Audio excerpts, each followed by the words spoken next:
بسم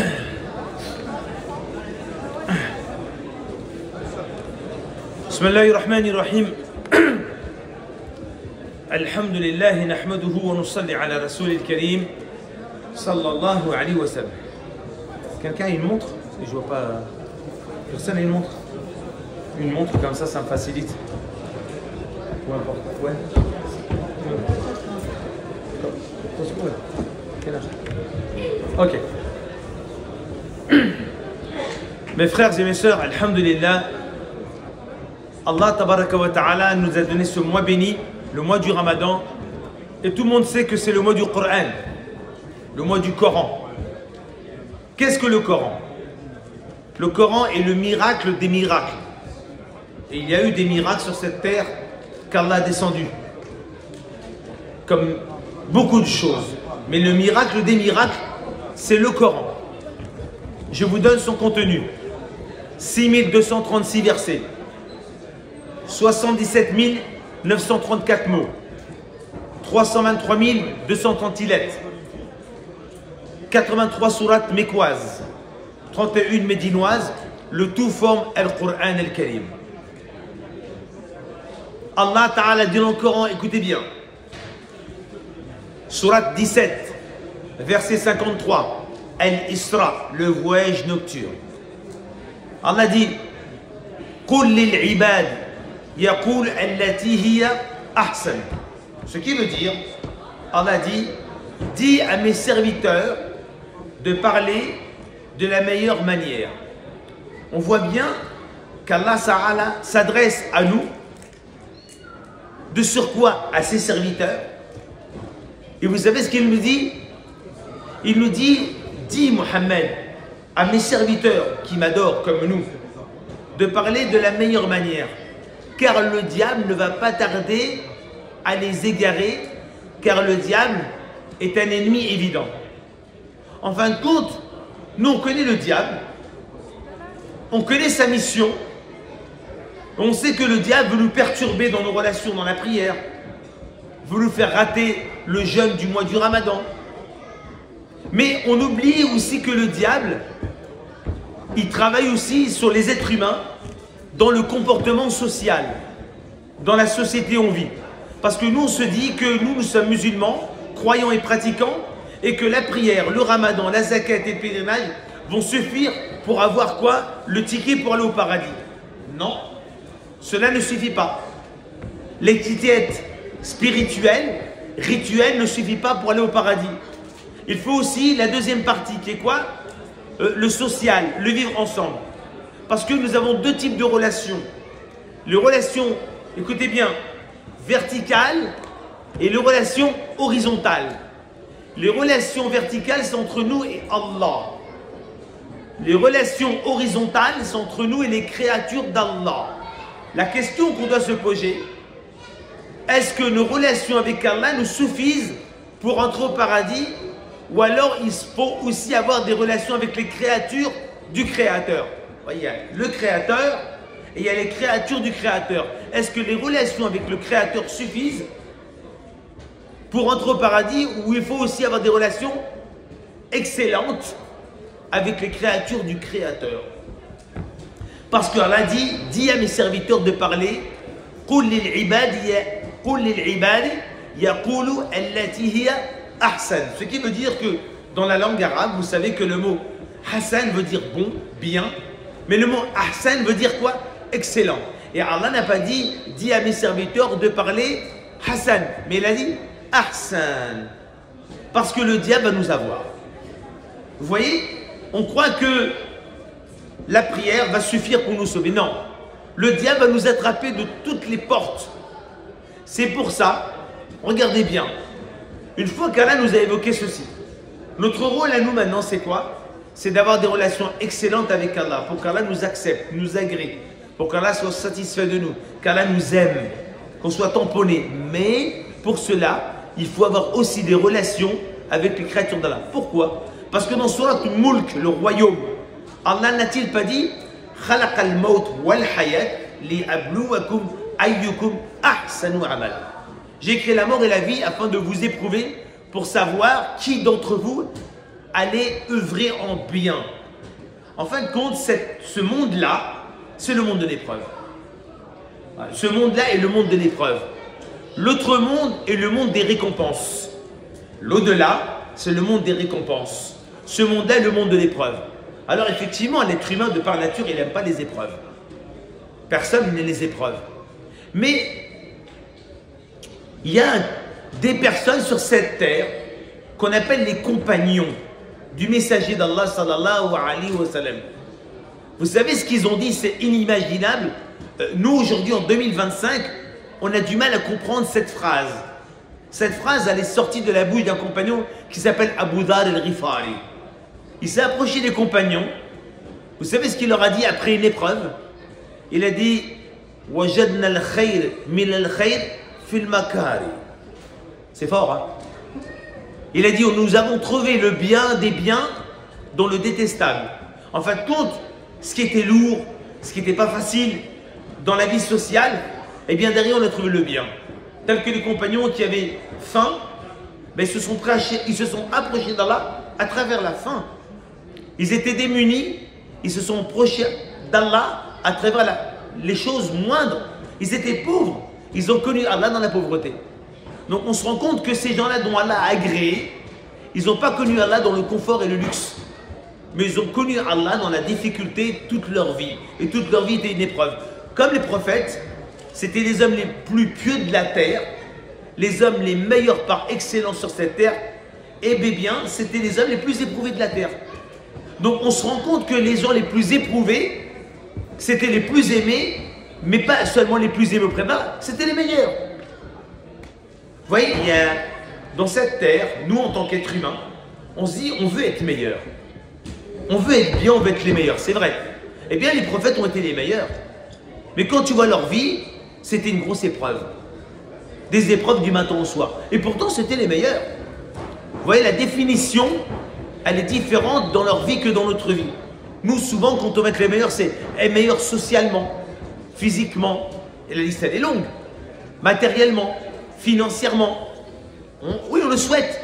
Mais eux, ils étaient les meilleurs auprès d'Allah. Et pourtant, ils n'avaient rien du tout. Vous savez pourquoi? Parce qu'ils ont travaillé sur l'essentiel. Pourquoi quand on voit à l'époque des compagnons du messager d'Allah, la religion a avancé de plus de 80 km par jour.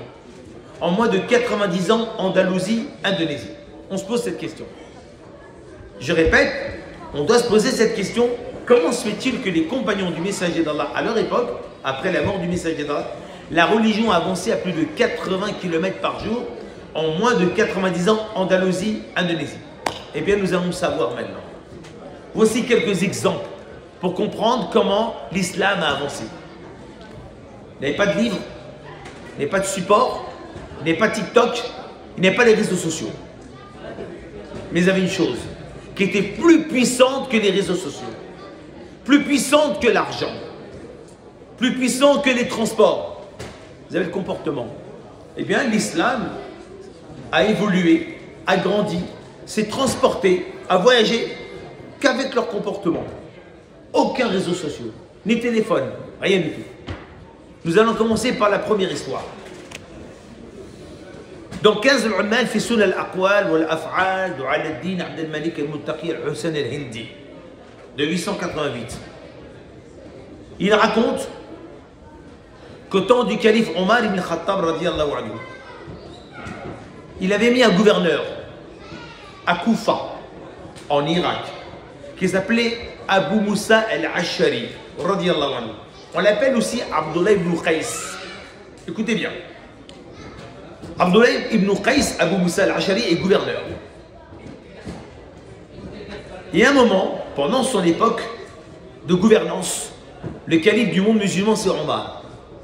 À ce moment-là, Omar se trouve dans un des pèlerinages avec son fils Abdallah ibn Omar, et c'est lui-même qui narre l'histoire. Il dit, j'étais avec mon père lors d'un des pèlerinages, quand tout d'un coup, mon père Omar ibn Khattab marche. Un homme sur une monture, jeune homme, sur une monture, cherche quelqu'un. Il cherche quelqu'un. Vous voyez, quand quelqu'un cherche quelqu'un. Et Omar radiallahu anhu observe ce jeune homme qui ne le connaît pas. Omar s'approche de ce jeune homme et il voit que ce jeune homme se met à pleurer sur sa monture. Omar, inquiet d'une personne qui pleure, et c'est normal, quelqu'un qui vient devant toi et qui pleure, tu ne peux pas être heureux, tu ne peux qu'être inquiet. Très bien. Regardez bien, c'est trop fort. Moi je me défie. Je défie le monde musulman et la planète entière de reproduire cet épisode aujourd'hui. Moi je défie la planète entière, tous les humains, de reproduire cette histoire et cet exemple aujourd'hui. Omar s'approche de ce jeune homme qui pleure. Il lui dit, pourquoi pleures-tu? Si tu es endetté, nous payerons tes dettes. Si on te fait du tort, on te protégera. Si tu as des problèmes avec ton voisin, on te trouvera une autre habitation. L'homme n'a fait que pleurer. L'homme, il n'a pas raconté son problème. Peut-être que sa mère est morte, peut-être que son fils est mort, on ne sait pas. Omar, d'emblée, il propose de l'aide à quelqu'un qui pleure et Omar ne connaît pas son affaire. Omar, qu'est-ce qu'il dit? Si tu es endetté, on payera tes dettes. Si tu as des mauvais voisins, on te donnera un autre endroit. Et si on te fait du tort, on te protégera. Ça, c'est Omar. Imaginez-vous. L'homme, vous êtes prêt à écouter? L'homme lui dit, ô chef de croyants, rien de tout cela. Je viens de 1266 km. Koufa, en Irak. Médine, en Arabie. Koufa, en Irak, 1266 km. C'est loin, cheval. Hein? Je viens de Koufa, en Irak, de la tribu des Banu Taïm. Et le gouverneur, c'est Abu Moussa el-Ashari. Je suis venu vers toi parce que je bois de l'alcool. Je bois de l'alcool. Vous vous rendez compte? Il raconte son péché. Je bois de l'alcool. Et le gouverneur, il a noirci mon visage. Il m'a rasé mes cheveux. Il m'a fait défiler en public en m'humiliant. Et il a ordonné aux gens que personne ne mange avec moi et personne ne s'assoit avec moi. Toi, tu fais 1200 km pour aller voir l'imam et dire que tu fais un péché? Tu es prêt, toi, à aller voir l'imam demain de la mosquée et tu dis, imam, je sors avec une fille, je couche avec elle? Tu n'oserais pas. Tu as honte. Tu as honte. Lui, il a fait 1200 km pour raconter ça au calife. Et il a dit au chef des croyants, alors je suis venu vers toi pour trois choses. Soit je prends le sabre et je le croise avec le gouverneur, soit tu m'envoies dans une autre province, au Chem, en Syrie, et je pourrais boire mon alcool à volonté, ou soit je quitte l'islam. Omar, radiallahu anhu, se met à pleurer et dit non, surtout fais pas cela. Car moi, Omar, calife du monde musulman, j'étais le plus grand buveur d'alcool avant que j'embrasse l'islam. Moi, calife du monde musulman, j'étais le plus grand buveur d'alcool avant que j'embrasse l'islam. Mais surtout, fais pas cela. Et Omar prend un crayon et une feuille. Et il écrit au gouverneur de Koufa en Irak, qui s'appelle Abdullah ibn Qais. Il lui dit, Bismillahirrahmanirrahim, Salam alaikum, de Omar ibn Khattab à toi, le gouverneur de Koufa, Abdullah ibn Qais. Je viens d'apprendre ce jeune homme qui est venu devant moi de la tribu des Banu Taïm et je sais ce que tu lui as fait. Alors je jure devant Allah que si tu recommences, je me déplacerai moi-même et on te fera défiler et humilier en public. Alors je t'ordonne toi et tout le peuple de manger avec lui même s'il boit et de s'asseoir avec lui même s'il boit. Et Omar, il lui donne 200 dinars au jeune homme et une monture toute fraîche. Et il rentre. Le jeune homme, il repart 1266 km. Il arrive à Koufa. Il rencontre Abdullah ibn Qais, le gouverneur. Il lui donne la lettre du calife Omar. Le gouverneur lit la lettre. Il se met à pleurer. Il se met devant le jeune homme. Il dit, je te demande pardon devant Allah. Il dit, te mets pas à genoux. Tu es le gouverneur. Il dit, non, ne demande pas pardon. Je te pardonne. Et lui, il lui dit, je te demande pardon. Et le jeune homme, il a dit, à partir de maintenant, je ne boirai plus jamais une goutte d'alcool. Moralité. Moralité. Regardez comment étaient les meilleurs hommes de cette terre en dessous des prophètes, comment ils se sont comportés avec des gens qui faisaient des péchés. Et regardez celui qui faisait des péchés, leur objectif c'était quoi? Sauver la communauté ou alors excommunier la communauté. Ce qui est malheureux, c'est que nous aujourd'hui les musulmans de 2025, tellement on est loin d'Allah, que quand on voit un musulman qui dérape, une musulmane qui dérape, alors on ne lui fait pas de cadeau. On ne lui fait aucun cadeau. Mais si je peux la salir sur les réseaux, et je peux le salir, alors là je mettrai le paquet. Et c'est à cause de ça qu'Allah est en colère contre nous. C'est à cause de cela qu'on est en colère contre nous. Parce qu'Allah nous a fait quoi? Innamal mu'minuna ikhwa. Les croyants ne sont que des frères. Fa aslihu bayna akhawaykum. Et quoi? Créer la concordance. Vous devez vous unir. Je ne veux pas savoir, moi le Créateur, je vous demande de vous unir. Et vous, au lieu de cela, quand il y en a un qui dérape, alors vous ne lui faites aucun cadeau. Aucun cadeau. Et tu la salis, et tu le salis parce qu'elle porte mal son voile, ou parce que lui, il parle comme c'est. En fin de compte, on n'essaye pas de sauver la communauté musulmane. Si on peut en détruire un, alors qu'on le détruise. C'est malheureux. Et c'est ça une des grandes causes de quoi? De la colère d'Allah. Et de son non-assistance. Parce qu'elle nous a créé faibles. On est faibles. Les faibles, quand ils se mettent ensemble, ben, ils deviennent forts. Un faible, plus un faible, plus un faible, plus un faible, ça devient fort.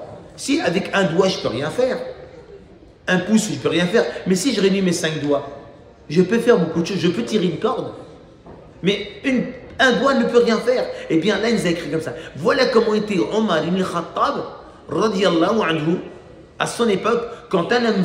Et en plus, si on revient à cette histoire, ce jeune homme, est-ce qu'il était craignant? Est-ce qu'il craignait Allah? Bien sûr. Parce qu'autrement, il s'est fait, entre parenthèses, remis en place par le gouverneur. Ben, pourquoi il va faire 1200 km pour aller voir le calife? C'est parce qu'il a la foi, malgré qu'il faisait son péché. C'est pour ça que les pécheurs, il y a 14 siècles, ce n'est pas les pécheurs d'aujourd'hui. Vous avez remarqué, nous, quand on fait un péché, est-ce qu'on regrette? Est-ce qu'on regrette? Non, on ne regrette pas. On ne regrette pas. Eux, quand ils faisaient un péché, c'est comme c'était un tremblement de terre, comme un cataclysme. On est compte? Nous, quand on fait des péchés, on ne regrette pas. C'est pour ça que j'ai entendu la parole d'un savant il y a longtemps, une vingtaine d'années. Celui qui pêche en pleurant, il mourra en souriant. Mais celui qui pêche en souriant, il mourra en pleurant. Celui qui pêche en pleurant, tu sais, il pleure, il regrette. Il pleure, il a fait un péché. Il mourra en souriant. Mais celui qui pêche en souriant, tu sais, il met un emoji. Il se moque de toi sur les réseaux et puis un bel emoji, quelqu'un qui avec un sourire. Il mourra en pleurant, lui. Il ne faut jamais être content des péchés qu'on fait. Quand on fait un péché, on doit regretter, on doit avoir du remords. Et c'est un signe de la foi. Jamais être content quand on pêche, quand on critique, quand on calomnie, quand on fait un péché visible ou invisible. Jamais. Il faut regretter. Ah, j'ai fait une erreur, je regrette. Et Allah, il aime ceux qui regrettent, ceux qui se repentent. Mais Allah n'aime pas les orgueilleux. Quand Shaitan, du matin au soir, depuis des siècles, en train de tout faire pour faire sortir les musulmans du droit chemin, il le fait en pleurant, lui. Il le fait avec joie et gaieté. C'est son travail. Et il ne s'arrête pas. Il ne mange pas. Il ne boit pas. Il ne dort pas. C'est pour ça que la suite des versets dit à mes serviteurs de parler de la meilleure manière. Car le diable ne va pas tarder à quoi? À les diviser. Il ne va pas tarder. En fin de compte, le diable, il va travailler sur la porte de la parole. Allez, deuxième histoire, Inch'Allah. Cette histoire, elle est toujours dans 15 al-Umal fi Sunan al-Aqwal de Ibn Asakir. Écoutez bien, important les enfants. Nous sommes à l'époque du prophète Mohammed sallallahu alayhi wa sallam. Et écoutez bien, nous allons voir ce que c'est que la théorie et la pratique. Chacun de nous, on se pose la question. Entre la pratique et la théorie, est-ce qu'on est plus pratiquant ou on est plus théoricien? Vous savez tous, on a la réponse. On est plus théoricien que pratiquant. Parce que sur toute la connaissance qu'on connaît, combien on pratique? Chacun se sait. Donc on est plus théoricien que pratiquant. Alors que normalement, nous devrions pratiquer ce que nous savons. Et dans cette histoire, nous allons voir la méthode. La méthode qu'on doit avoir, c'est la méthode du prophète alayhi salatu wassalam. Écoutez bien. Le prophète alayhi salatu wassalam, 1 est dans la mosquée. 2, avec les compagnons. 3, il enseigne la religion. Allez, dites-moi, il y a meilleur aujourd'hui? Tout le monde rêve. Tout le monde rêverait d'être avec le messager d'Allah. 1, dans la mosquée de Médine. 2, avec les compagnons. 3. Et de sur quoi apprendre la religion? C'est le top. On en rêverait, même dans le rêve, même un rêve, on rêverait dans notre rêve, si on pouvait rêver d'être avec le messager d'Allah dans la mosquée de Médine, avec les compagnons, en train d'apprendre la religion. Mais c'est une scène qui va se passer. Le prophète est dans la mosquée, alayhi salam, il enseigne la religion avec les compagnons. Et parmi eux, 2 stars, 2 futurs califes, Abu Bakr et Omar. Regardez la scène. Ils écoutent le prophète alayhi salam, ils apprennent la jurisprudence, l'enseignement religieux, le Coran, les hadiths. Tout d'un coup, un bédouin rentre dans la mosquée et se met à crier. Il se met à crier. Il dit: au secours à moi. Mon chameau est rétif comme un chien enragé. Au secours à moi. Mon chameau est devenu rétif. S'il y a quelqu'un qui rentre dans la mosquée demain, après-demain, et quelqu'un fait un discours, un cheikh par un savant, on est en train d'écouter, et quelqu'un se met à crier, nous on se retourne. Première réaction, c'est quoi? La hawla wa la quwwata illa billah. Astaghfirullah. A'udhu billah. Oui, c'est nous ça. C'est nous en 2025, c'est nous. Faut être honnête, c'est nous. C'est nous. C'est notre foi. C'est le niveau de notre foi qui fait qu'on parle. Parce que le proverbe de Daoud dit bien que al-lisan tarjimatul qulub. La langue ne fait que traduire ce qu'il y a dans le cœur. Parce que leur cœur est un organe qui ne peut pas s'exprimer. Alors il lui faut un moyen de s'exprimer. C'est la langue. Si c'est mort, excusez-moi, c'est que la mort qui sort de la bouche. Si c'est vivant, c'est que du vivant. Donc, nous, c'est ce qu'on ferait en 2025, hélas. Choqué, inimaginable, sans pudeur, ce monsieur, son comportement, c'est la maison d'Allah. On ferait des livres. Et en sortant, on ferait des discours. Et à la maison, on dirait à notre femme: oh là là, il y a quelqu'un. Imaginez-vous, ça va durer des jours. L'homme se met à crier: au secours à moi. Mon chameau est rétif, comme un chien enragé. À ce moment-là, écoutez bien, dans l'assemblée, tout le monde est calme. Le messager est calme, tout le monde est calme. Un homme va se lever. Il ne faut pas s'approcher de lui. Hein. C'est qui? Il est mort au quart de tour. C'est Omar ibn Khattab. C'est pour ça que, vous savez quoi? Aïcha, elle a dit: le diable a peur de tout le monde, sauf de Omar. Le diable n'a pas peur de tout le monde, sauf de Omar. Omar se lève, il quitte l'assemblée d'apprentissage. Il s'approche du bédouin. Il lui dit: qu'est-ce que vous avez, vous les bédouins? Qu'est-ce que vous avez, vous les bédouins? Vous avez pris le prophète pour un berger? À chaque fois que vous avez un problème, vous venez le voir. Le prophète alayhi salam se lève. Il a entendu qu'Omar est en train de discuter avec cet homme-là. Quand le prophète il s'approche, est-ce qu'à votre avis, il va rajouter une couche en direction de Omar? Ou est-ce qu'il va reprendre Omar pour le remettre en place? Qu'est-ce qu'on ferait, nous? Est-ce que nous, on dirait à Omar: ça va pas la tête, comment tu lui parles, c'est pas bien? Ou est-ce qu'on dirait, on rajouterait ce qu'Omar a dit? Ben, vous allez voir. Vous allez voir, c'est comme ça qu'il faut faire, la méthode mohammedienne. Le prophète s'approche, il ne veut pas faire de reproches à Omar. Pourquoi? Parce que, écoutez bien, c'est important ce que je dis. S'il fait des reproches à Omar, c'est un apprenti. Omar, il est nouveau dans l'islam. Omar, sa vie, il l'a donnée pour Allah. Et si le prophète, il fait des reproches, c'est bon ou c'est pas bon? Tout musulman qui rentre dans l'islam est un bénévole. Toi, tu es bénévole pour une association. Tu aides les gens, les hommes, les femmes, les enfants. Tu fais une gaffe. Moi, je suis le président de l'association. Est-ce que je te fais un reproche? Jamais de la vie. Tu es déjà bénévole. Tu travailles gratuitement. Tu fais du bien. Et moi, une erreur, je te fais un reproche? Non.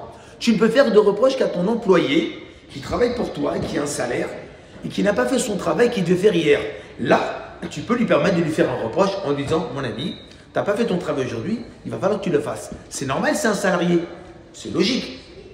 Mais quelqu'un qui est volontaire, on ne fait pas de reproche. C'est pour ça, mes frères, nous n'avons pas le droit de faire un reproche à qui que ce soit dans la communauté musulmane. Vous savez pourquoi? Parce que tout le monde est rentré par son propre gré. On a voulu revenir vers Allah. Et quand on vient vers Allah, on n'a pas le droit de faire un reproche à quelqu'un qui rentre dans cette belle communauté, cette grande communauté, dans la religion d'Allah. On est tous des bénévoles, on n'est pas payés.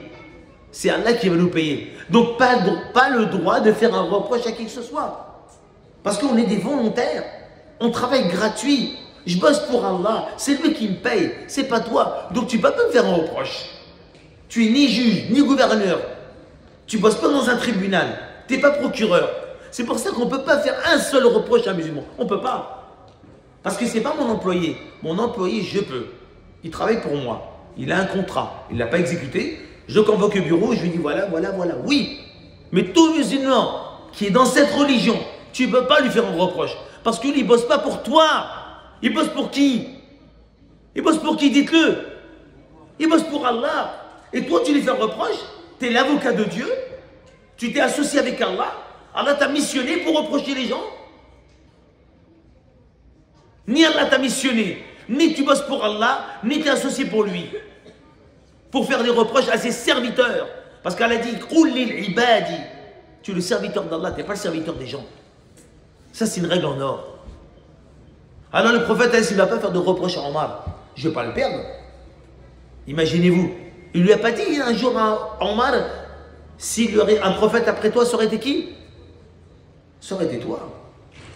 Et il ne va pas faire de reproches aux bédouins. Pourtant, le bédouin, à nos yeux, il a dérapé. Il crie dans une mosquée. On va sortir le hadith direct, nous. On ne se plaint pas dans une mosquée. Non, il ne veut pas perdre ce bédouin. Il ne veut pas perdre Omar. Voilà la méthode du messager d'Allah. C'est celle-là qu'il faut. The best, c'est celle-là qu'il faut, pas d'autre. Pas une autre méthode, c'est celle-là. Ni de reproche à mon élève, ni de reproche à une nouvelle personne. C'est le top, hein. Si on était comme ça, oh là là là là, le monde musulman, Allahu Akbar, les gens embrasseraient l'islam tous les jours. Tous les jours. Parce que je vais donner l'histoire qui va dans ce sens-là. Alors le prophète al-Islam, qu'est-ce qu'il a fait? Non, il fait ni de reproche à Omar, ni de reproche aux bédouins. Vous savez ce qu'il fait?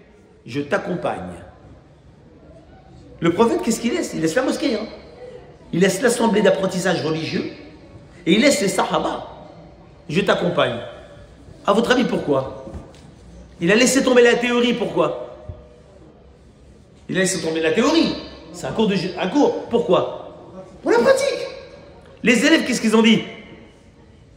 Comme les élèves de Moussa, pars avec ton Seigneur. Non. Si le prophète se lève et quitte l'assemblée, on va se lever. C'est l'opportunité de mettre en pratique. Il est temps. C'est pour ça que je dis, nous sommes des champions de la théorie, mais au niveau pratique, le pourcentage, il n'est pas au même niveau. Alors les élèves, mais bien sûr, on suit le prof, on suit le coach. Alors ils le suivent. Abou Bakr a dit, je prends les devants, parce qu'il avait peur. Parce qu'il y a un chameau qui est rétif, enragé comme un chien. Alors il prend les devants. Et tout le monde marche avec le messager d'Allah. Quand le prophète il arrive, il voit Abou Bakr qui met les mains comme ça au messager d'Allah, ne rentre pas dans l'enclos. Car vraiment, il est rétif. J'ai peur qu'il te mette un coup de sabot. Et le prophète dit, Abou Bakr, non, laisse-moi, Inch'Allah, il ne me fera rien. Le prophète rentre dans l'enclos. Tout le monde a peur pour le messager d'Allah. Et il arrive au galop. Et quand il arrive au galop devant le messager d'Allah, le chameau se braque, il s'arrête, il se met à genoux. Le prophète s'approche du chameau, et il met sa joue sur la joue du chameau. Et Abou Bakr, Omar et les autres voient la scène spectaculaire. Des larmes coulent de la joue du messager d'Allah et des larmes coulent de la joue du chameau. Ils se mettent à pleurer. Scène spectaculaire. Tous ils voient ça. Le chameau qui pleure et le messager d'Allah qui pleure. Après un certain moment de silence. Silence. Après le prophète se lève et dit, où est le propriétaire du chameau? L'homme dit, c'est moi. Viens ici. Il lui dit, taqillah, 134 fois dans le Coran. Crains Allah vis-à-vis de ton chameau, car il s'est plaint auprès de moi, comme quoi tu le surcharges et tu le nourris mal. Alors la crainte d'Allah, est-ce que c'est pendant que le mois du Ramadan? La crainte d'Allah, c'est toute l'année. Mais pour nous, le mot crainte d'Allah, c'est abstrait des fois. Pourquoi? Parce que des fois, tu dis à quelqu'un, taqillah. Tu lui dis, crains Allah. Mais je vais vous donner un exemple de la crainte d'Allah. J'ai eu la chance de m'asseoir dans un cours avec un savant qui est mort, rahimahullah, un des plus grands savants. Vous n'étiez pas en France, ou peut-être vous étiez jeune, mais il n'est pas connu, c'est les années 80, il s'appelle Mohamed Hamidallah. Il a fait la traduction du Coran. J'ai eu la chance, c'était à Paris, je me suis assis. Il a donné un exemple spectaculaire. Il a dit, c'est quoi la crainte d'Allah? Il a dit, écoutez bien, une personne va à la poste, elle prend une enveloppe, elle met sa lettre dedans, elle ferme l'enveloppe, elle achète un timbre à 1,50 €. Suivez-moi. D'accord? Elle colle le timbre sur l'enveloppe. Elle met, écoutez bien, l'enveloppe dans la boîte aux lettres. C'est clair. Ensuite, la poste travaille pour acheminer cette lettre au destinataire. Vous me suivez? Le destinataire reçoit la lettre. Mais il voit que le timbre n'a pas été estampillé. Le timbre, la poste a oublié d'estampiller le timbre. Celui qui reçoit la lettre, il dit, tiens, il la récupère, il la lit, il dit, tiens, le timbre est encore bon, puisqu'il n'a pas été estampillé. Qu'est-ce qu'il fait? Il met au-dessus de la vapeur, il décolle le timbre, il l'utilise pour envoyer un courrier à sa maman, il prend et il met dans la boîte de lettres. C'est du vol. C'est ça la crainte d'Allah. Pourquoi c'est du vol? Parce que la poste, elle a travaillé, elle a payé des gens, le transport, la voiture, l'essence. Pourquoi? Pour amener cette lettre où? Au destinataire. Donc, est-ce que le travail a été fait? La personne a payé le timbre. Toi, maintenant, tu utilises un timbre que tu n'as jamais payé. Mais c'est du vol. Il a dit, c'est ça la crainte d'Allah. Pour 1,50 €. Si tu utilises ce timbre-là, alors que ce timbre-là, la commission a été payée déjà. Alors imaginez-vous le reste. Je saute dans le métro, la liste elle est longue. Et nous on dit on craint Allah. Vous voyez? Les exemples de la crainte d'Allah. Alors, plus que nous, on parle de la crainte d'Allah, on va rester dans un épisode qui franchement, on va comprendre l'impact, écoutez bien, l'impact de la crainte d'Allah. On a parlé de la crainte d'Allah, du comportement. Mais l'impact, y a-t-il un impact? Est-ce que la crainte d'Allah fait un impact dans ma vie? Un exemple, la baraka qui vient dans ma vie. Nusrat Allah, l'assistance d'Allah. L'izza, l'élévation. Est-ce que oui? Oui. Vous allez le voir.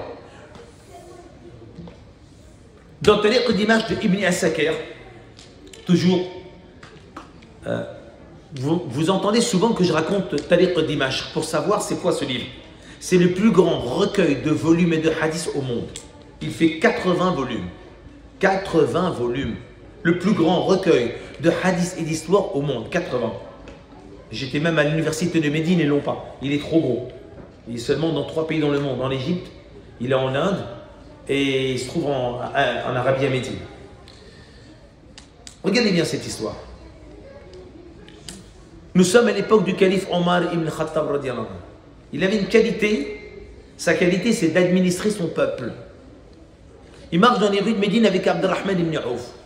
Il est fatigué, il s'adosse contre un mur. Suivez bien l'histoire.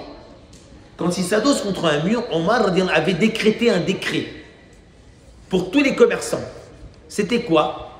Interdiction de rajouter de l'eau dans le lait pour augmenter le volume et tromper les gens. C'est vrai, c'est interdit ça. On n'a pas le droit. Tu mets de l'eau dans le lait, tu augmentes le volume, tu trompes les gens, c'est pas du lait. Et quand il avait décrété ce décret qui était diffusé dans son monde, califat, lui il marche dans les rues de Médine pour administrer son peuple. Il est fatigué, il s'adosse contre un mur. Et sans le vouloir, il entend la discussion entre une mère et une fille. Le mur, entre parenthèses, c'est pas du parpaing, hein, c'est de la terre. Vous savez quoi? La mère dit à sa fille, oh ma fille, mets de l'eau dans le lait. Mets de l'eau dans le lait pour le vendre. La mère, avec politesse, respect pour sa mère, elle dit, oh mère, n'as pas-tu entendu le calife qu'il était interdit de rajouter de l'eau dans le lait? Ô mère, si le calife ne nous voit pas, le créateur du calife, il nous... Ô mère, si le calife ne nous voit pas, le créateur du calife, il nous voit. Omar, quand il a entendu ça, les étoiles dans sa tête, les étoiles, il rentre chez lui. Il voit son fils Azim et dit, mon fils, je vais te raconter une histoire spectaculaire. Elle est courte, mais elle est puissante. Dans cette maison, il y a une étoile, il y a une star, il y a un rubis, une émeraude, il y a de l'or. Une fille, t'en trouves rarement des comme ça. Mon fils n'est pas marié. Un conseil, essaie de la demander en mariage. Parce que cette phrase-là me suffit. Le fils, il vient, tape à la porte. La mère, elle ouvre la porte. Elle dit, c'est pourquoi Azim? Elle sait que c'est le fils du calife. Je suis venu pour demander à ta fille, si personne l'avait demandé en mariage, je voulais savoir si elle voulait bien se marier avec moi. Très bien. Elle dit, je t'en prie, fais ta requête, tes prétendants. Et il demande si elle vous souhaiterait bien se marier avec Azim. Elle accepte. Le soir même, Omar les marie. Regardez la doua du mariage, le soir. Oh Allah, fais de leur progéniture un exemple pour le monde musulman. Fais de leur progéniture un exemple pour le monde musulman. Qudwa. Ils sont mariés. Quand ils sont mariés, cette fille-là, elle est tombée enceinte. Avec Azim, elle est tombée enceinte. Elle accouche d'un enfant qui est une fille. Ils vont l'appeler Layla. Layla va devenir pieuse, c'est évident. Parce que le fils est pieux, la fille, qui est la maman, a été pieuse. Effectivement, eh oui, l'enfant pieux. Quand Layla va grandir, elle va devenir une femme, quelqu'un va la demander, qui s'appelle Walid ibn Abdel Malik. Aziz ibn al-Walid. Ils vont se marier. Et quand ils vont se marier, elle va tomber enceinte d'un enfant qui vont l'appeler Omar ibn Abdel Aziz. 8e calife Omeyyade, 5e calife bien guidé. Il va gouverner le monde musulman de Isfahan à Cordoue, 6205 km. Vous avez vu la piété? Il y a un impact, il n'y a pas d'impact. Il y a un impact. Quand on est pieux, derrière toi, il n'y a que du khayr. Mais quand tu n'es pas pieux, c'est la catastrophe. Encore une histoire, parce que les histoires, ça nous fait comprendre qu'on peut réussir. On peut réussir. Nous sommes en 1640. L'Empire ottoman. Et il y a un sultan qui s'appelle Mourad IV. Il a 17 ans. 17 ans. Mourad IV. Empire ottoman. Il a une qualité qui est qualité mohammedienne et une qualité omarienne. Donc c'est laquelle? Administrer son peuple. Un soir, il n'était pas bien. Bon, il était plus âgé à cet âge-là. Hein. Un soir, il n'était pas bien. Il dit au chef de la police, il s'appelle Al-Shurta, viens avec moi, on va sortir dans les rues de Constantinople parce que je suis inquiet pour mon peuple. Mourad IV, pour ne pas être reconnu de son peuple, il s'est grimé, il s'est camouflé, il s'est grimé pour pas qu'on le reconnaisse. Il sort. Et dans les rues de Constantinople, à un moment, il tourne sur une ruelle et il voit un homme gissant mort. Un mort. Les gens passent devant lui. Regardez bien. Étonné, Mourad IV, il interpelle les gens et dit, attendez, il y a un homme mort, personne ne s'arrête. Les passants disent, mais c'est un dévergondé et un ivrogne. Vous me suivez? Les gens disent, c'est un dévergondé et un ivrogne. Il boit de l'alcool et il sort avec des meufs. Un dévergondé et un ivrogne.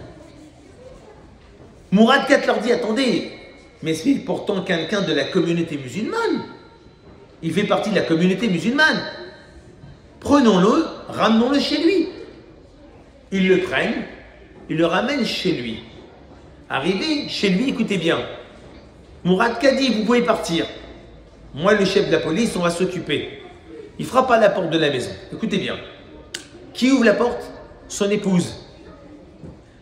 Mourad IV, qui n'est pas reconnu, dit à la dame, est-ce bien votre mari? Il dit, oui, c'est mon mari. Elle se met, écoutez bien, elle se met à pleurer et à sourire.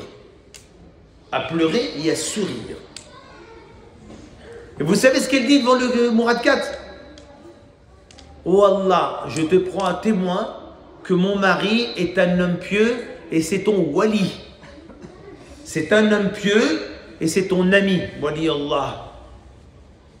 Je témoigne Allah devant les deux hommes que mon mari c'est un homme pieux et c'est ton ami. Le calife perplexe dit à la dame, vous vous rendez compte ce qu'on dit sur votre mari? C'est un ivrogne et un dévergondé. Regardez ce que dit la dame. Elle dit, écoutez bien monsieur, je vais vous raconter c'est qui mon mari. Mon mari, c'est quelqu'un, je lui ai dit, le jour où tu vas mourir, personne ne va te laver, personne ne va te mettre le kafan. Parce que tout le monde dit de toi que tu es un dévergondé, un ivrogne. Et mon mari, à chaque fois, le soir, il souriait. Et mon mari, il dit, non, quand je mourrai, les musulmans pieux prieront sur moi. Les autres, je n'ai qu'à faire. Les autres, je n'ai que faire. Mais qu'est-ce que faisait ton mari? Elle dit, tous les jours, mon mari travaillait comme tout le monde. Et quand il rentrait du travail, écoutez bien, il gagnait son salaire. Donne la bouteille. Merci. Il gagnait son salaire. Et quand il gagnait son salaire, il prenait une partie de son salaire, il allait au quartier des prostituées, il leur donnait de l'argent, il leur dit, vous ne travaillez plus aujourd'hui. Et il faut rentrer à la maison et dire, oh Allah, je te remercie de m'avoir utilisé pour sauver la jeunesse de l'égarement. Et le lendemain, mon mari, quand il travaillait, il ramassait une partie de son salaire avant de rentrer à la maison, il allait à la taverne. Il achetait beaucoup de vin. Il arrivait devant la maison et il déversait le vin. Il faisait 2 rakats, oh Allah, je te remercie de m'avoir utilisé pour avoir sauvé les gens de l'ivresse. Et tous les jours, mon mari faisait ça. Et je lui disais, mais le jour où tu vas mourir, personne ne va te laver ton terrible parce que tout le monde pense que tu vas avec les filles. Tu es un dévergondé, il y a un ivrogne. Il dit non, les gens pensent ça de moi. Mais sa femme, elle sait que c'est un homme droit. Mais les gens, hélas, ils regardent. Les gens aujourd'hui, mes frères, ils regardent avec les yeux et ils jugent. Oh, il n'a pas le voile. Oh, il ne vient pas à la mosquée. Mais qu'est-ce que tu connais des gens? Qu'est-ce que tu connais de leur vie? Parce qu'ils ne sont pas habillés comme tu veux ou ils ne viennent pas à l'endroit que tu veux, aïe, ils ont une étiquette. Tu as mis une étiquette. Tu l'as posé l'étiquette. Tu ne peux pas connaître la vie des gens. Et on n'a pas le droit de poser une seule étiquette sur les gens. Vous savez ce qu'il a fait mon Radkat, il s'est mis à pleurer. Il dit, je jure devant Allah que demain, moi-même, je laverai ton mari, je l'enterrerai. Et il a invité tous les savants de Constantinople et tout le monde a prié et l'a enterré. Et il a sorti ce verset du Coran. Écoutez bien. Surat al-Hujurat, chapitre 49. Écoutez bien. Verset 12. Ya ayyuhalladhina amanu, ajtanibu kathira min adh-dhann, inna ba'da dhann ismi, wa la tajassasu, wa la yaghtab ba'dukum ba'da, ayuhibbu ahadukum an ya'kula lahma akhi mayyitan, fakarihtumuhu taqullah.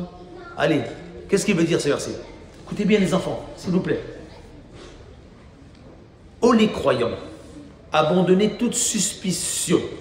Suspicion vient du mot suspecter.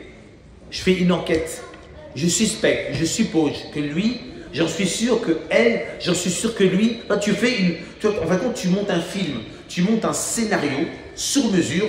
Et quand tu vois une personne, tu t'imagines et tu montes un scénario. J'en suis sûr que lui, c'est ça. J'en suis sûr que elle, c'est ça. Vous voyez ce que je veux dire? Les enfants, ils ne entendent pas. C'est gentil, les enfants. Voilà. C'est un scénario. Et Allah nous interdit de faire ce scénario. Ajtanibu kathira min ad-dhann.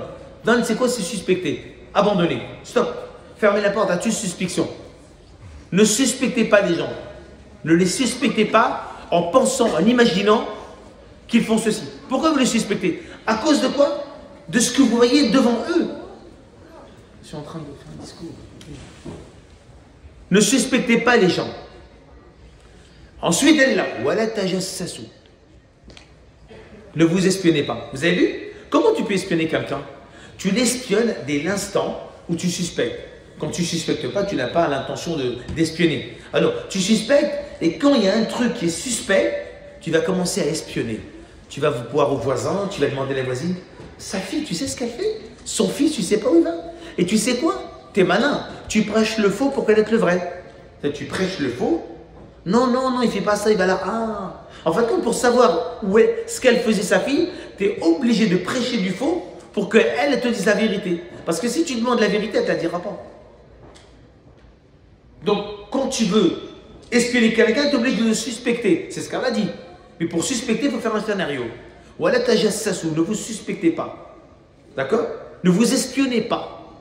D'accord? Voilà tajassasu. Voilà yakhtab ba'dukum ba'da. Ne vous calomniez pas. Vous avez vu la maladie?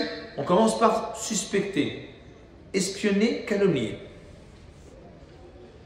Suspecter, écoutez bien, espionner, calomnier. Tu calomnies pas comme ça. D'abord, pour calomnier, il faut espionner. Et après, d'abord, il faut quoi? Suspecter. Il faut fermer la porte au suspect. Bonne pensée. Et là, la suite a fait peur. Aimeriez-vous manger la viande de votre frère? C'est ce qu'il a dit Allah. Mayyitan, mort. Vous le détestez. Très bien. On donne un exemple. C'est parti. N'importe qui d'entre nous, il voyage dans le désert. Dans le désert, tu te perds. 3, 4, 5 jours, tu vas mourir de faim. Un musulman, il va mourir de faim, il est dans le désert. Qu'est-ce qu'il voit? Un petit cochon. Un petit cochon de lait. Ah, il va mourir. Est-ce qu'il doit le manger ou il ne doit pas le manger? Hein? Il va le manger? À votre avis? Il le mange ou il ne le mange pas? Il va mourir de faim. Mais il le mange. Surat Nisa, verset 34, qu'est-ce qu'elle a dit? Il vous est interdit de vous suicider. Interdit, le suicide est interdit. Il est interdit de se suicider. Donc on n'a pas le droit. Donc on doit manger le cochon. Pour rester en vie. On l'a mangé, ce qu'il fallait pour rester en vie. Ensuite on prend la route, on arrive dans un village. Cochon, c'est terminé. C'est passé, j'oublierai, c'est fini. C'était un épisode de ma vie. C'était le moyen de rester en vie. Tu es obligé de manger le cochon. Parce que tu n'as pas le droit de te suicider. Tu n'as pas le droit. C'est clair. Très bien. Tu as mangé ce cochon. D'accord? Regardez bien. Maintenant, écoutez bien. Là, ce coup-ci, Allah dit, écoutez bien, n'espionnez pas, d'accord? Ne vous suspectez pas, ne vous espionnez pas, aimeriez-vous manger la viande de votre frère? Mort. Vous le détestez. Ça, c'est un cochon qui est vivant. Est-ce que toi, tu mangerais un cochon mort, qui est gonflé, bleu, avec des vers? Tu le manges? Tu ne peux pas le manger. Tu as le droit de manger un cochon vivant. Mais tu n'as pas le droit de manger un cochon mort. Il est gonflé, il est bleu, il y a des vers. Tu vas mourir bien. Trop de maladies. C'est bourré de vers. C'est vrai? Regardez ce qu'elle a dit. Aimeriez-vous manger la viande de votre frère vivant? Alors, la question que je pose maintenant, est-ce qu'on a le droit de manger un être humain? Pas le droit. Si on mange un être humain, on s'appelle quoi? Très bien. Vous avez vu les films de cannibales, hein? Vous avez vu, hein? Du moins. C'est du cannibalisme, d'accord? Maintenant, manger un être humain vivant, c'est interdit. Mais un être humain mort, c'est écœurant. C'est écœurant ou c'est pas interdit? C'est interdit et écœurant. Interdit quand c'est vivant, interdit et écœurant quand c'est mort. Allah dit, aimeriez-vous manger la viande de votre frère mort? Vous le détestez. Vous savez ce qu'Allah dit dans le Coran? Allah il a comparé ceux qui calomnient les gens à des cas, dis-le, à des cannibales. C'est une comparaison. Allah il fait, ça s'appelle une métaphore. Ce sont des versets métaphoriques. Allah il donne cet exemple pour nous faire comprendre, parce que des fois l'être humain ne comprend pas. Donc Allah va sortir un exemple. Il sort une métaphore pour comprendre à la mesure du cerveau humain. Parce que des fois l'être humain ne comprend pas. Donc Allah il descend une métaphore et il nous fait comprendre la gravité de parler sur quelqu'un. Et comme Allah il nous fait montrer la gravité de parler sur quelqu'un, on dit oh, Allah il l'a dit, c'est pas la fin du monde. Mais Allah pour nous faire vraiment nous marquer, pour nous faire comprendre que c'est dangereux, eh bien parler sur quelqu'un c'est comme si tu mangeais quoi? Un cadavre de mort. Un être humain mort. On peut manger un être humain mort? Et pourquoi on parle sur les gens? Pourquoi on parle sur les gens? C'est comme si on a mangé un cadavre. Vous savez, moi je suis visiteur de prison depuis des années. Je suis visiteur de prison, dans les prisons. Fleury-Mérogis, La Santé, Nanterre, Fresnes, que je connais bien parce que je suis souvent Fresnes. Bon, c'est compliqué, on n'a pas le droit de raconter ça parce que c'est privé. Donc je ne vous raconte pas ce qui se passe. Mais je donne un exemple. Lors d'une visite d'un prisonnier que je devais visiter, donc le gardien il me dit, écoute, par contre je vais laisser la cellule ouverte. Parce qu'on peut, on ferme la cabine pour être en intimité. Donc il me dit, je laisse la cellule ouverte. Je dis, pourquoi tu laisses ouverte? Il me dit, parce que c'est un cannibale. Il a été enfermé, emprisonné parce que c'est un cannibale. Je ne dis pas quel pays il est. Oh. Moi je dis, mais je pensais que c'était dans les films d'horreur. Je ne pensais pas que ça existait. Il m'a dit, ok, pas de problème. On discute, on discute, on discute. Le gars était un peu dans un nuage. Et à un moment, il me regarde, il me dit, j'ai faim. Il me dit, j'ai faim. Je peux manger de ta cuisse. Allah, mon frère. Allah, comme dans les films de dessin animé. Je suis sorti de la cellule. Je me suis sauvé. Je dis, vas-y, ouvre-moi les barreaux. Je sors les barreaux, je me sauve. Ah, ça existe, des cannibales. Mais lui, il voulait me manger vivant. Mais laisser manger mort.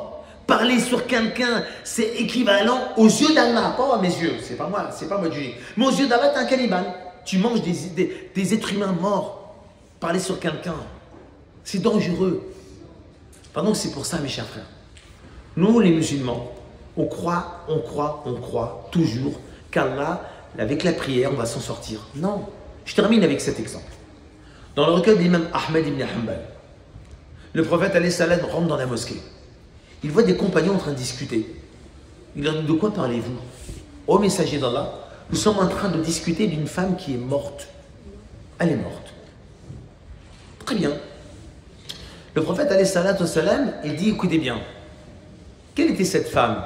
Il dit au messager d'Allah, c'est une femme que les gens disent, écoutez bien, c'est une femme qui prie en dehors des prières obligatoires. Top. Et elle jeûnait en dehors des jours obligatoires. Lundi, jeudi, ainsi de suite.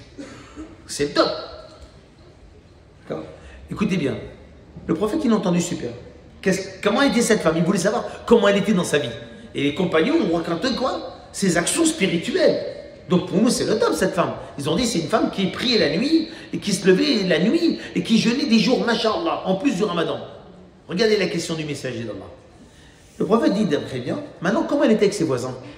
Et là, ils vont dire, par contre, avec ses voisins, c'était tellement une femme exécrable que les voisins se plaignaient d'elle. Et le prophète de répondre et dit, Hiya finnar, elle est en enfer. Donc ces relations, écoutez bien, verticales avec Allah, pour nous, elles sont au top. Mais horizontales avec les créatures d'Allah, nulles et non avenues. Il raconte encore, il parlait, et dit quoi d'autre? Et oui, il y a une autre femme aujourd'hui qui est morte. Très bien. Comment est-elle? Comment elle était? Ils ont dit, c'est une femme qui est prise normalement, pas plus que tout le monde. Elle jeûnait pas plus que tout le monde. Comment était-elle avec ses voisins? Par contre, c'est une femme qui donnait du fromage à ses voisins, tellement que ses voisins sont tristes de son départ. Ils sont tristes, elle nous manque cette dame, tellement elle nous donnait du fromage. Et le prophète de répondre, quant à elle, elle est au paradis. Vous avez vu?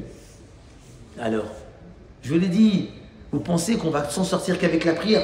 Vous pensez que Allah, on va arriver devant lui? Alors Allah, ma prière? Puis dit, attends. Ton comportement, tes voisins, les gens, t'as calomnié, t'as insulté, t'as détesté, t'as critiqué. Moi, je fais reset sur ça? Je fais pas reset. Je vais pas reset. Non, Allah, il n'efface pas. C'est tellement grave. C'est pour ça qu'on est venu sur cette terre. Nous sommes tous des serviteurs d'Allah. Et vous savez ce que c'est que la qualité de servitude?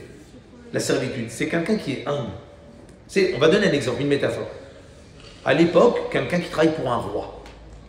C'est son serviteur. Comment il est? Est-ce qu'il est hautain devant le roi? T'es hautain, un serviteur, il est hautain devant le roi? Il est orgueilleux devant un roi? Il est prétentieux devant un roi? Non. Un serviteur, c'est quelqu'un qui est humble, il travaille pour le roi, il est au service du roi, tout ce que demande le roi, il le fait. Nous sommes quoi? Le serviteur du roi des rois, le maître de l'univers. Donc, est-ce qu'on peut être orgueilleux? Pourquoi on est orgueilleux, vaniteux et prétentieux, alors qu'un serviteur qui bosse pour un roi dans un château, il ne le ferait pas? C'est de la folie. Pour une créature, tu bosses pour un roi dans un château, tu es humble et modeste, alors que quand on travaille pour le maître de l'univers, on est orgueilleux, prétentieux et vaniteux. Et on se permet de tout faire. Alors que le serviteur dans un château, il ne se permettrait pas de tout faire. C'est une métaphore pour comprendre ce que c'est que la servitude. C'est ça en fin de compte. Parce qu'on a le diable qui est là. Il est là, c'est notre épreuve. On est mis sur la terre. Le diable, il est là. Parce que c'est trop facile. On va tous au paradis. S'il n'y a pas le diable, c'est le top. Pas de péché, il ne nous embête pas. On va tous y aller au paradis, Inch'Allah. Mais c'est notre épreuve. Le paradis n'est pas gratuit.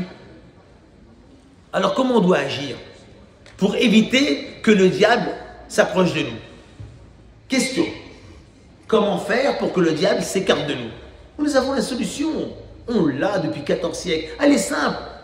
Je ne vais ni vous raconter comment dire une dua d'Abu Darda ou Ayat Kursi. Non, ça vous le savez. Un exemple pour que le diable s'écarte de nous définitif. Il s'écarte de ta femme, de tes enfants, de ta maison. Vous voulez savoir? Je vous le donne. Dans le recueil d'Abu Daoud al-Tayalisi, selon Abu Hurairah radiyallahu anhu, le prophète Mohammed sallallahu alayhi wa sallam, il est dehors, assis sur un rocher, en train de discuter avec son meilleur ami, qui s'appelle Abu Bakr. Il discute, comme on discute dans la rue.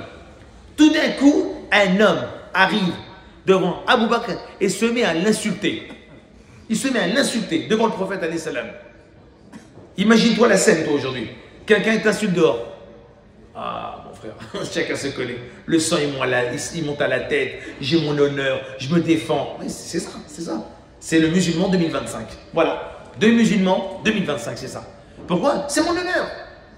Je me laisse pas faire. C'est ça, hein? Musulman 2025, on est comme ça. Que voulez-vous? Al-Ghalb. Musulman il y a 14 siècles, vous êtes prêts à écouter? Il insulte Abu Bakr. Et il accentue dans l'insulte. Il insulte, Abu Bakr ne dit rien. Et pendant qu'il insulte Abu Bakr, le prophète se met à sourire. On dirait quoi, nous? On dirait quoi si par exemple, moi je suis dans la rue, on m'insulte et j'ai mon pote qui sourit? Attends, tu te moques de moi ou quoi? En plus, tu te fous de ma tête. Non, vous allez voir, il faut comprendre. L'homme, il insulte Abu Bakr et le prophète se met à sourire. L'homme, il accentue dans l'insulte et là, Abu Bakr, il a craqué. Il a répondu. Et quand il a répondu, le prophète n'a plus souri. Le prophète se lève, il abandonne Abu Bakr et il s'en va. Abu Bakr, il continue à se défendre et puis il quitte le monsieur. Il rejoint le prophète alayhi salam, il dit au messager d'Allah, je ne comprends pas. Quand l'homme m'insultait, tu souriais. Et quand après je suis parti, t'es parti. Quand j'ai répondu, t'es parti. Regardez bien. Le prophète lui dit, où Abu Bakr? Quand l'homme t'insultait et je souriais aux anges. Parce que les anges répondaient à ta place. Quand l'homme t'insultait, tu ne répondais pas. Je souriais aux anges parce que les anges étaient là à côté de nous deux. Ils répondaient à ta place. Mais quand tu as répondu à l'homme, les anges sont partis. Et moi, je ne reste pas à un endroit où il y a Shaitan. C'est clair. Maintenant, tu t'embrouilles avec ta femme, obligé, il y a le diable avec vous. Vous pensez qu'il va s'en aller?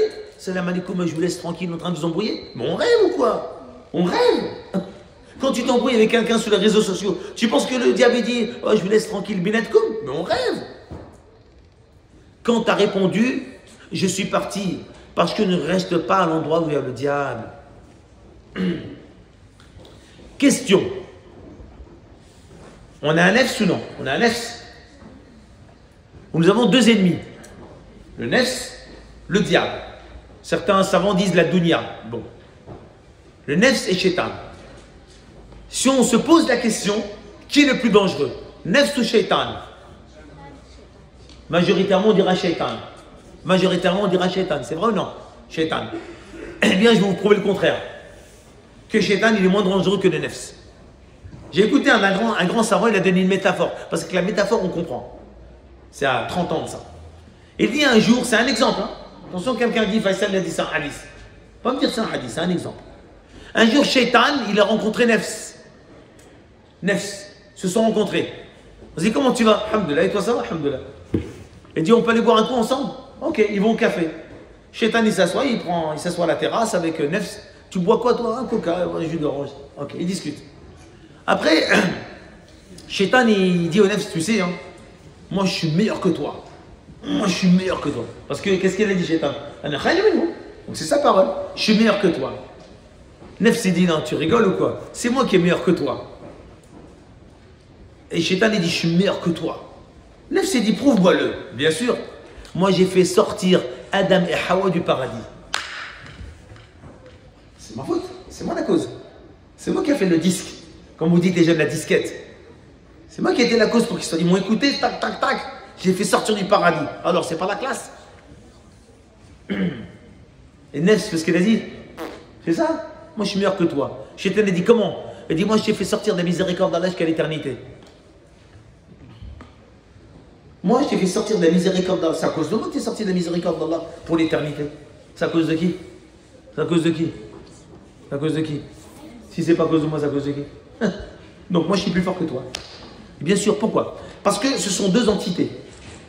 Nef, c'est une entité, Shaitan est une entité. Shaitan, il peut partir ou il peut venir et partir. Vous êtes d'accord avec moi? Quand le Mouedden fait l'Aden, Shaitan fait des flatulences, il s'en va. Mais Nef, s'il restera toute ta vie avec toi, il ne peut pas sortir. Donc c'est qui qu'il faut mater? C'est qui qu'il faut mater? C'est ton ego qu'il faut mater, c'est ton nefs qu'il faut mater. Il est plus dangereux. Parce que tu fais des efforts, Shaitan, il s'en va. Il peut revenir si tu ne fais pas d'efforts. Mais ton nefs, il est avec toi toute ta vie. Si tu ne mates pas, c'est lui qui va avoir une emprise sur toi. Et c'est lui qui va décider. Parce que le nefs, c'est quoi? Les envies, les plaisirs, les désirs. Eh oui. Mais Shaitan, tu fais un gros effort, il s'en va. C'est pour ça que le nefs, c'est plus dangereux. C'est pour ça que nous, qu'est-ce qu'on fait? Nous, on doit s'éduquer. Le ramadan, ce n'est pas 3 jours. La puissance d'Allah, la science d'Allah. Si Allah a mis 29 ou 30 jours, ce n'est pas pour rien. Parce que l'être humain, il a besoin de temps pour changer. Il a besoin de temps pour évoluer. Ne dit-on pas qu'un enfant, il lui faut 2 ans pour apprendre à parler? Un être humain, il faut 10 ans pour apprendre à se taire. Ouais. Un enfant, il faut 2 ans pour apprendre à parler. Un être humain, il faut 10 ans pour apprendre à se taire. C'est qui qu'il faut éduquer? On n'a pas besoin d'éduquer le diable. Toi, tu penses que le diable, tu vas le changer? Toi, tu veux changer le diable? Il ne changera pas le diable. Il a une mission, ni toi, ni les prophètes n'ont changé le diable. Il a son boulot. Après ta mort, il continuera. Donc, c'est qui que tu dois changer? C'est qui que tu dois éduquer? C'est ton nefs. C'est ton ego. C'est lui que tu dois changer. C'est lui que tu dois éduquer. Donc c'est ça le plus important. Le plus important c'est quoi? C'est de travailler sur son ego, le mater, l'éduquer. Jusqu'à ce que ton nefs, quoi, tu le rends mou, faible. C'est pour ça que pendant le ramadan, tu as vu comment ton nefs il est? Il est faible, il est mou. C'est ça. Plus tu travailles sur ton ego, plus il a plus de force pour faire des péchés, des envies, des loisirs et des... Si vous parlez sans la caméra, ça ne va pas aller. Donc l'objectif, mes chers, c'est quoi? C'est de faire un effort sur son ego. Parce que le ramadan se termine. Le ramadan se termine. Shaitan, il va avoir encore une plus grande emprise. Est-ce qu'on doit baisser les bras? Est-ce qu'on doit abandonner tout ce qu'on a fait? 30 jours de Coran, 30 jours de jeûne, 30 jours de prière, 30 jours de présence à la mosquée. On fait reset sur ça? On fait reset? Non.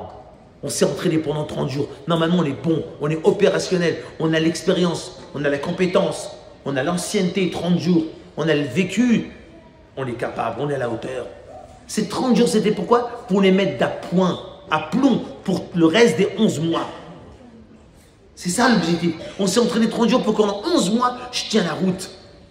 Dans la mosquée, aux 5 prières si je le peux, au Jumu'ah, le jeûner lundi, jeudi, lire mon Coran, c'est pas une fois l'année. C'est ça l'objectif. Enfin, donc c'est pour ça, mes chers frères, on demande à Allah Ta'ala que ce mois du Ramadan qui va se terminer, on doit terminer en apothéose. C'est quoi en apothéose? C'était le mois du Coran, c'est ça? Le mois de la prière, c'est ça? Le mois de la lecture, le mois de la récitation, le mois du jeûne. Et quoi d'autre? Dites-le. Oui, tout ça, c'est la piété. Quoi d'autre? On oublie toujours la dernière chose. Le prophète n'était pas pendant ce mois-là plus généreux que les autres mois. On doit être généreux. C'est l'entraînement. Pendant un mois, tu dois être généreux. Tu dois faire des sadaqas. Tu dois donner. Alors, il reste quelques jours avant la fin du Ramadan. Écoutez-moi bien. Le défi que je me lance et que vous devez vous lancer. Le Ramadan se termine. On fait des cadeaux à nos familles, c'est à nos enfants, c'est normal. Le soir, le bruit, l'escalier, l'ascenseur, les rues, les bouchons, la circulation. Tout ça, c'est le vivre ensemble. Vous êtes d'accord avec moi? Le vivre ensemble avec les non-musulmans. Nous, qu'est-ce qu'on veut? Que le monde nous déteste ou le monde nous aime? Il faut être honnête. Il ne faut pas dire ça m'est complètement égal. C'est pas vrai. C'est pas vrai. On voudrait que les gens nous aiment. Pas pour nous, notre personne, qui nous aime en nous voyant, en espérant que, regardez l'islam, le bel islam à travers nous. Moi, je ne veux pas que les gens dans la rue, ils me voient et me disent « Oh, je déteste l'islam » en le voyant. Moi, je souhaiterais que les gens, en me voyant, me disent « Ah, c'est une belle religion. » Et c'est logique, c'est tout à fait logique. Il faut être un modèle, un exemple. Alors, c'est quoi? C'est qu'à la fin du ramadan, moi, je prépare des petites spécialités, des petits gâteaux. Je vais chez ma voisine, Madame Dupont, Monsieur Durand. Bonjour monsieur, bonjour madame, enchanté. Je suis votre voisin, ça fait des années, on se croise dans l'ascenseur. Oui, effectivement, on se dit bonjour comme ça. Mais bon, c'est la fin du ramadan. C'est un jour de joie, de gaieté, de bonheur. Et donc, je voudrais vous offrir ce petit plat de gâteau pour la fin du ramadan. Je voudrais bien qu'on voie son visage à cette dame. Elle va être choquée, c'est vrai, elle va être choquée. Elle va être choquée. Comment être choquée? Le bon choc ou le mauvais choc? Le bon choc. Elle va être choquée. Elle dit, mais aucun voisin m'a offert ça. Aucun.